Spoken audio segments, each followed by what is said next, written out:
Hello po, magluto po ako ng tortang talong para maiba naman po ang ulam. Ito po ang 10 pirasong talong. I-roast ko na po ito ng konti. 10 minutes ang roasting lang po. Ipopok nyo, then iihaw nyo po ng konti. Kasi pag hindi nyo po pinok, sasabog po yung talong. Gawa po ako ng butter. 7 pirasong itlog. Ganito lang po kalalaking itlog.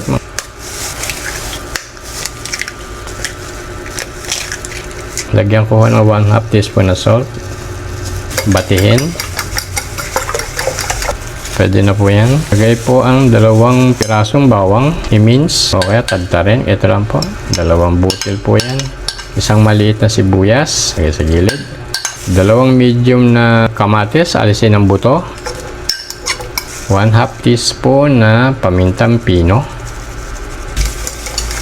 I-mix. Ilagay po ang giniling na 150 gram. At para hindi na kayo bumili pa ng ground pork. Pwede naman po ito. Ready to use. Timplado na rin po ito.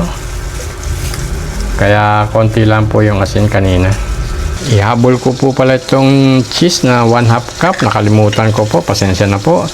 Kailangan po merong 1/2 cup na cheese. Ihabol ko po. Yan. Hinalo ko na po. Pasensya na po. Tao lang. Malinis na po itong wok ko. Lagyan ko na po ng mantika. Magsimula lang po sa 1/4 cup na mantika. Tansyahin ko na lang po. Pwede naman po tansyahin. Hindi naman po masyadong komplikado. 1/4 lang po. Ayan. Simula muna po sa ganyan. Batch by batch po ang pagluto. Alam ko karaniwan na po itong niluluto, tortang talong. Pero i-share ko lang po yun sa akin. Lutong bahay lang po. Dinip ko po sa butter. Tapos lalagyan ko po ng palaman. Takpan ko para maluto po ang ibabaw. Buksan ko na at baligtarin ko po. 3-4 na minuto po bawat side. Pwede na po yan. Baligtarin ko na po. Yan, pwede na po yan. Patuloyin ko lang sa wire rack. Iawat ko na po. Ito na po ito.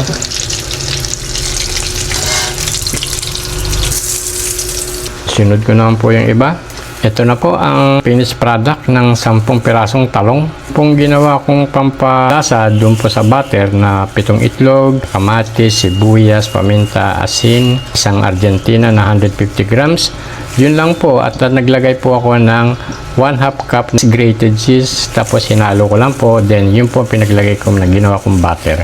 Ito po ay masarap pong isawsaw sa banana ketchup or tomato ketchup po. Kung ano man po ang gusto niyo yung sausawan. Pwede po suka, meron pong kasamang sibuyas, bawang. Marami pong salamat kung sino pong gusto sumubok. Ito po ay lutong bahay lang. Salamat po.